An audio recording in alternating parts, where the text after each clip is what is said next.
Assalamualaikum warahmatullahi wabarakatuh. Kami dari kelompok 5 akan menyajikan sebuah video pembelajaran tugas dari mata kuliah Biofisika dengan dosen pengampu Ibu Vina Fahriyah, SPD MPD, dengan judul Indra Penglihatan atau Mata. Sebelum memulai pembelajaran, kami akan memperkenalkan anggota kelompok kami terlebih dahulu. Saya, Devi Octavia dengan NIM 2021330057.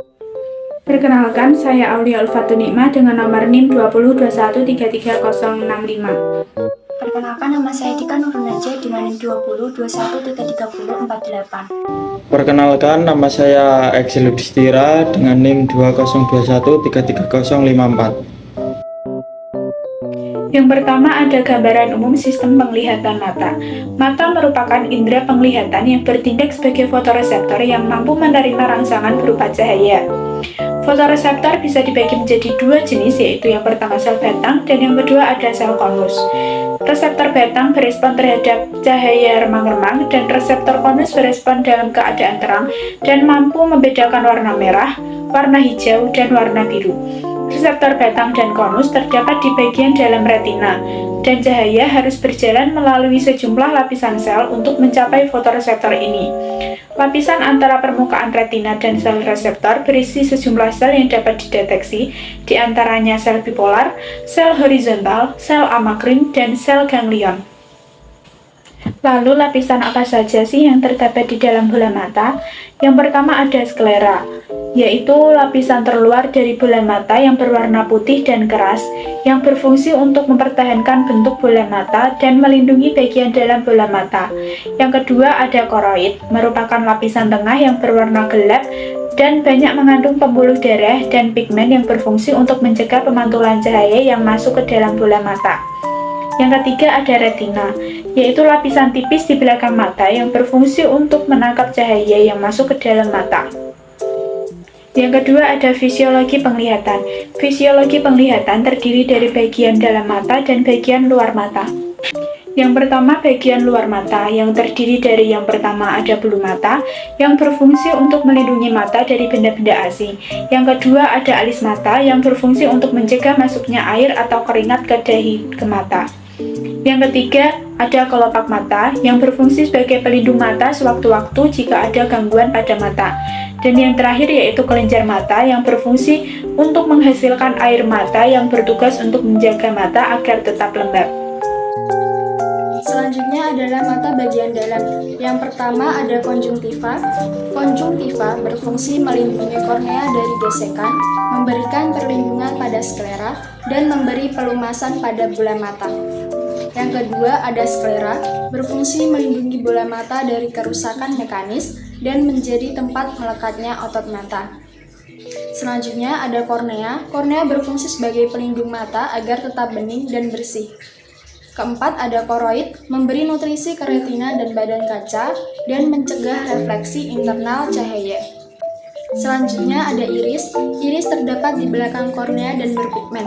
Pigmen ini menentukan warna pada mata seseorang.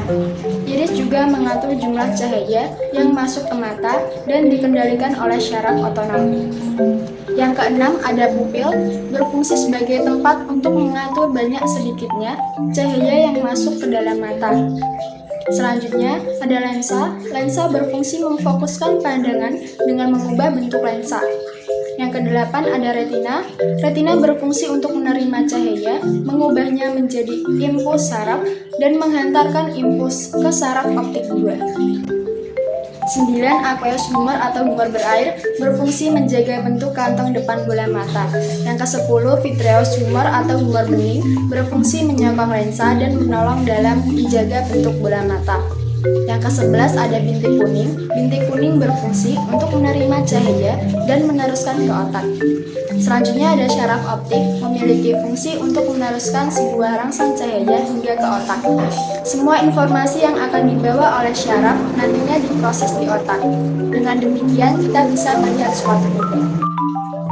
Yang terakhir ada otot mata. Otot mata memiliki beberapa bagian. Yang pertama, musculus orbicularis oculi, otot lingkar mata. Fungsinya adalah untuk menutup mata. Yang kedua, musculus rectus oculi inferior atau otot di sekitar mata. Fungsinya untuk menutup mata.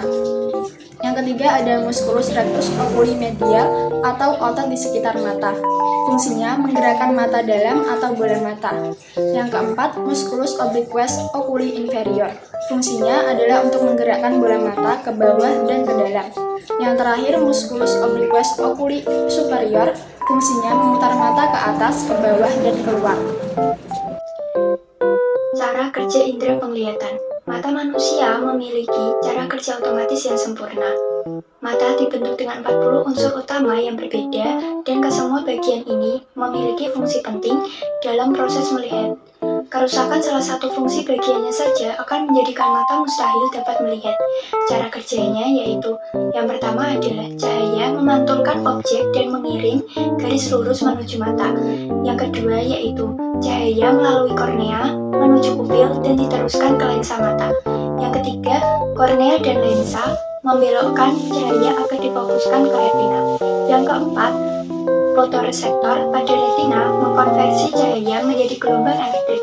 Yang kelima, gelombang elektrik melalui saraf optik menuju otak. Dan yang terakhir, otak memproses sinyal-sinyal itu menjadi sebuah bayangan sehingga kita dapat melihat benda tersebut. Selanjutnya, gangguan pada sistem penglihatan. Yang pertama yaitu mata miopi atau rabun jauh. Mata miopi adalah mata dengan lensa terlalu cembung atau bola mata terlalu panjang. Dengan demikian, objek yang dekat akan terlihat jelas. 2. Hipermetropi atau rabun dekat. Mata hipermetropi adalah mata dengan lensa terlalu pipih atau bola mata terlalu pendek. Objek yang jauh akan terlihat jelas. Yang ketiga, mata astigmatisme adalah mata dengan lengkungan permukaan kornea atau lensa yang tidak rata. Bila seseorang melihat suatu kotak, garis vertikal terlihat kabur dan garis horizontal terlihat jelas. Yang keempat adalah mata presbiopi.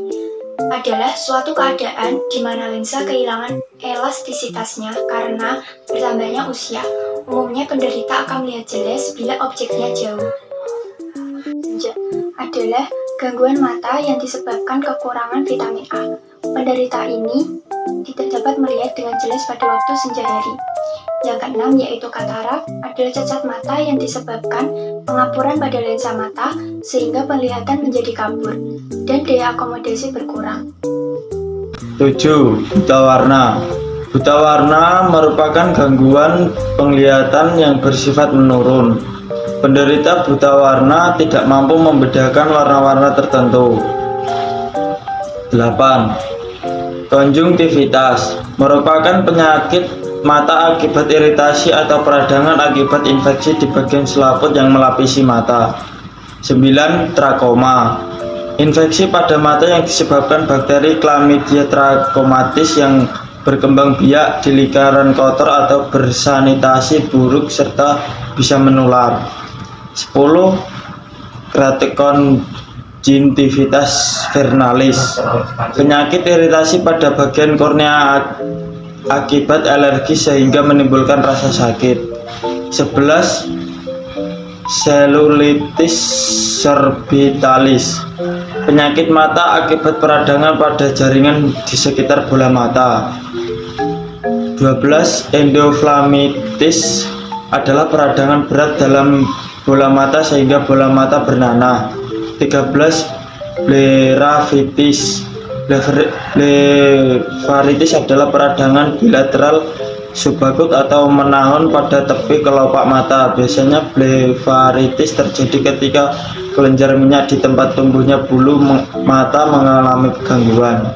Terdapat beberapa faktor yang meningkatkan resiko terkena penyakit mata, yaitu 1. Penggunaan gawai berlebihan. 2. Pola hidup yang tidak sehat. 3. Penggunaan lensa kontak. 4. Usia. 5. Genetik. 6. Penyakit tertentu. Penyakit seperti diabetes atau tumor memiliki komplikasi yang mempengaruhi penglihatan.